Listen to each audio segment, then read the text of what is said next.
But I think that within this system, anything that is foreign is scary because, and that's why oftentimes these folks don't know queers. And if they did, I think it would be a lot less scary. But again, they're not necessarily looking for any olive branches to extend to anyone. They're not looking for community beyond their own community because, again, evangelicalism is a totalizing system that is also colonizing system that anything it comes in contact with, it tries to subsume within itself and change into itself, right? It's everything made in its own image.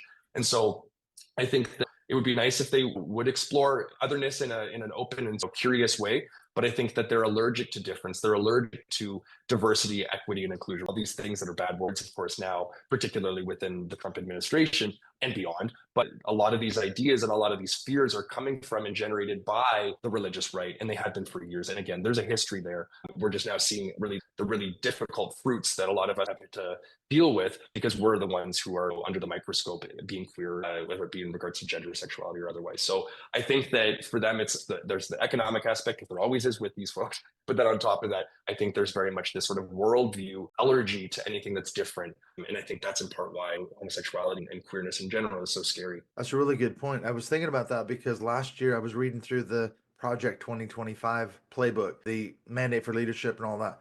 And it struck me when I read through the section on the family, there's the through line, as you were just saying.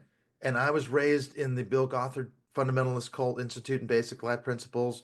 And I was raised under focus on the family. I remember as a kid, we used to listen to Dr. James Dobson on the radio. My parents were a big fan of his and all that. A lot of people were, still are. They would say the two sins affecting America are homosexuality and abortion. And each of them can be traced to the family. If you define a family, and this is what Project 2025 was trying to do, they were saying, we define the family as a heterosexual, one man, one woman couple having children and therefore then raising them in a godly home and all the rest